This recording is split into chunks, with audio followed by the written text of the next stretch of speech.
Hello everyone. आज हम पढ़ने वाले हैं हिस्ट्री। ये हमारी हिस्ट्री की दूसरी क्लास है। कौन सी क्लास है?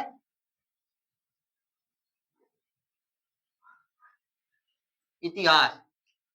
हम अतीत का अध्ययन करेंगे। हमने पिछली क्लास में क्या पढ़ा था? हमने पिछली क्लास में इतिहास का वर्गीकरण किया और हमने कालक्रम को समझा कि हमें क्या पढ़ना है, क्या नहीं पढ़ना।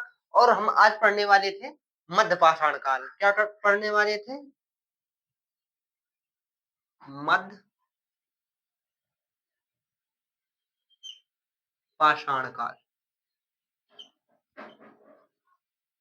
हमने पाषाण काल देखा, देखकर समझा कि तब के मनुष्य किस तरीके से थे, वह अपना जीवन किस तरीके से यापन कर रहे थे। हमें ये चित्रकारी कहाँ से मिली, हमने सब ये बातें कल देखी। हमने देखा कि मनुष्य का जीवन था वो अस्थिर था, कि कहीं एक जगह पर टिका हुआ नहीं था। मनुष्य कच्चा मांस खाते थे, जिसको उन्हें पचाने में, डाइजेस्ट करने में बड़ा समय लगता था, जिससे उनको बड़े हानिकारक था एक तरीके से। वो उनको बड़ी समस्या हो रही थी। फिर उनका आग की खोज हुई, और जब आग की खोज हुई तो आग आते हुए उन्होंने समझा कि आग से हमारे जीवन का एक नया मोड़ आया, एक नया विकास की गति आई। जिस तरीके से हम देखा करते हैं कि हमारे सामान्य वातावरण में, सामान्य तौर तरीके में आप समझ सकते हैं कि किसी सरकार के द्वारा, किसी सरकार का जब परिवर्तन होता है और पिछली सरकार के द्वारा न किए गए अच्छे कामों की वजह से हमें अब लगता है कि अब हमारा जीवन बदल चुका है, अब हमारे लिए एक नई प्रकाश की किरण आ चुकी है। इसी तरीके से आग के जीवन से पाषाण काल के मनुष्यों को एक, आप कहें तो उनका जीवन शैली बदल चुकी थी, ताकि आग के उनके बेनिफिट काफी हुए। जैसे कि पहली बात तो उनको आग से एक यह बेनिफिट हुआ कि रात रात के समय आग जला लिए, किसी प्रकार के जानवर का भय खत्म। अब उनको ऐसा नहीं था कि इधर से आएगा उधर से आएगा तो पेड़ के ऊपर जाके लटक जाए, इस तरीके से नहीं। अब उनका जीवन एक तरीके से सुधर चुका था, ताकि आग आने से उन्होंने भोजन पकाकर खाना प्रारंभ कर दिया। और पकाने से क्या हुआ, वो पचने में आसान था, पच सकता था, डाइजेस्ट हो जाता था, जिस तरीके से उसे उन्हें कोई किसी प्रकार की समस्या उत्पन्न नहीं होती थी। अब हम आज देखने वाले हैं मध्यपाषाण काल। कौन सा काल? मध्यपाषाण काल। कल हमने भीमबेटका भी देखा। भीमबेटका कहाँ देख लिया? भीमबेटका हमने देखा कि मध्य प्रदेश में है। कहाँ है? मध्य प्रदेश में है, लेकिन विंध्य पर्वतमालाओं से घिरा हुआ है। अब आपसे अगर प्रश्न पूछ ले कि भीमबेटका की गुफाओं को किस वर्ष यूनेस्को में शामिल किया गया, तो आप क्या कहेंगे? 2003 में। 2003 में। इन बातों को ध्यान रखिएगा। अब हम पढ़ने वाले हैं मध्यपाषाण काल। मध्यपाषाण काल या हम इसे कह सकते हैं लघु पाषाण काल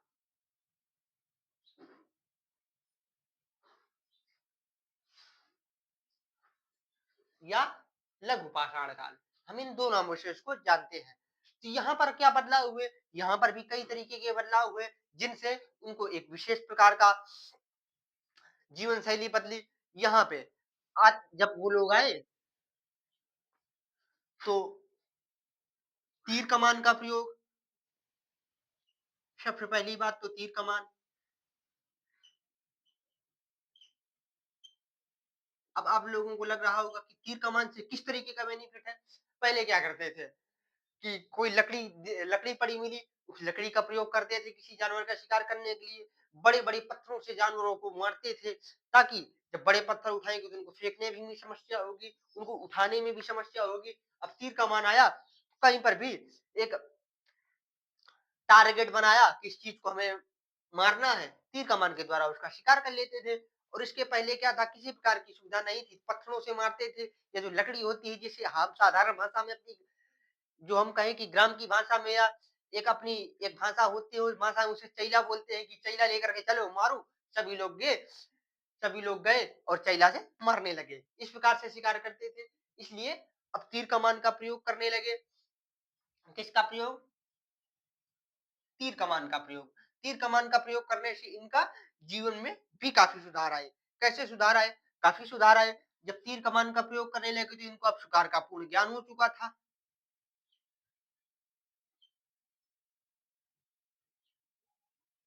जब ये तीर कमान का प्रयोग करने लगे, तीर के द्वारा किसी शिकार को मारने लगे, तब इनको शिकार का पूर्ण ज्ञान तो हो ही चुका था। तब ये तीर कमान से प्रयोग कर रहे थे।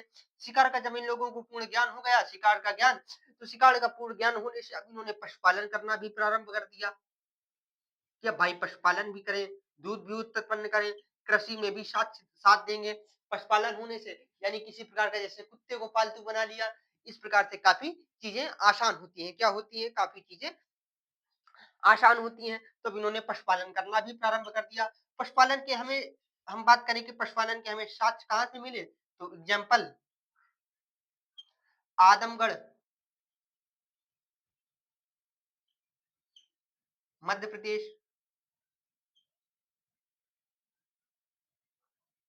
वागौर, राजस्थान,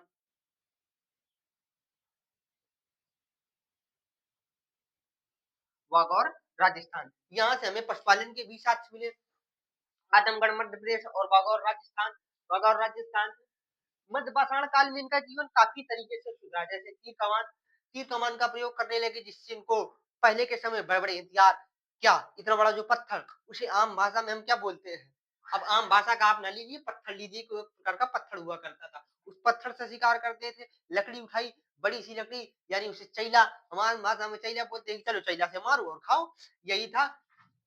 क्योंकि तब का इंसान खाना दोस्त था, एक तरीके से उसको खाने के अलावा किसी प्रकार का कोई लॉजिक नहीं था कि क्या खाना है, रहना है, खाना है, रहना है, और रहना कैसा है कि कहीं भी रहना है, बस लेटे रहना, इस तरीके से था। तो इनको शिकार का अब पूर्ण ज्ञान हो चुका था। अब हम देखते हैं, जब इन लोगों को शिकार का पूर्ण ज्ञान हो चुका, हम आपको पीडीएफ भी अवेलेबल कराएंगे। अब इनको शिकार का पूर्ण ज्ञान हो चुका था। अब हम देखते हैं कि ये बर्तन भी बनाने लगे।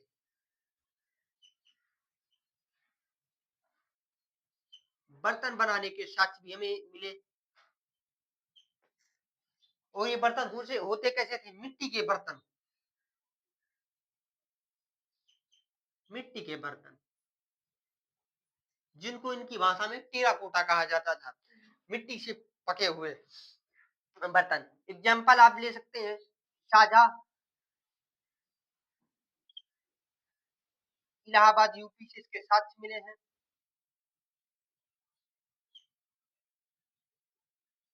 इलाहाबाद यूपी से इसके साक्ष्य मिले, किसके? बर्तन बनाने के। ये लोग बर्तन बनाने लगे। अब इनके बर्तन बनाने से क्या हुआ? पहले क्या था कि मान लीजिए, तब शिकार करते थे लोग, शिकार करके इन्होंने जब खाया, ताकि खुद से इनका एक जीवन का रुख बदला, जब जीवन का एक अलग मोड़ आया, तब इन्होंने सोचा कि अब इस खाद्य पदार्थ को हम जमीन में रख करके खाते हैं। तो इन्होंने बर्तन बनाए। बर्तन बनाने से क्या हुआ कि इनको किसी भी प्रकार का भोजन ग्रहण करना है तो उस पात्र में करते थे। अब एक ये बदलाव आया। अब हम देखेंगे कि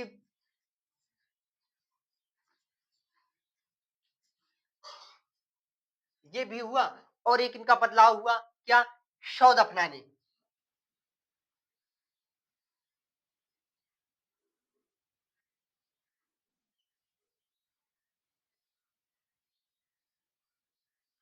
साक्ष्य यानी कि अंत्येष्टि,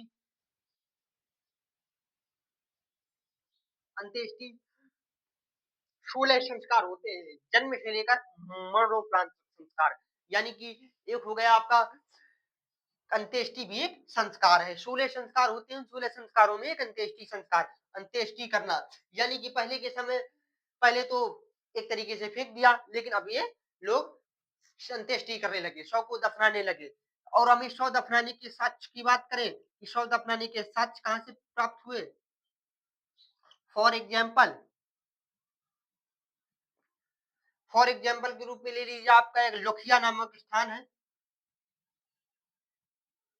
लोखिया, जो कि आपका मिर्जापुर,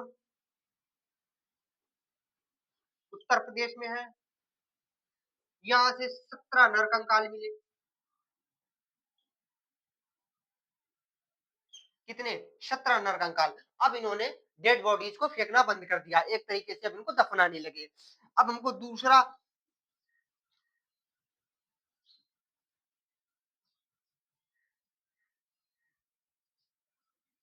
अब इधर से आपको दिख रहा हो या ना दिख रहा हो, तो अब इसको हम मेटते हुए अब आगे के पेज में समझाएंगे। शव दफनाने के साथ, अब हमारा एक शव दफनाने के साथ, अब हम देखते हैं कि दमदमा नामक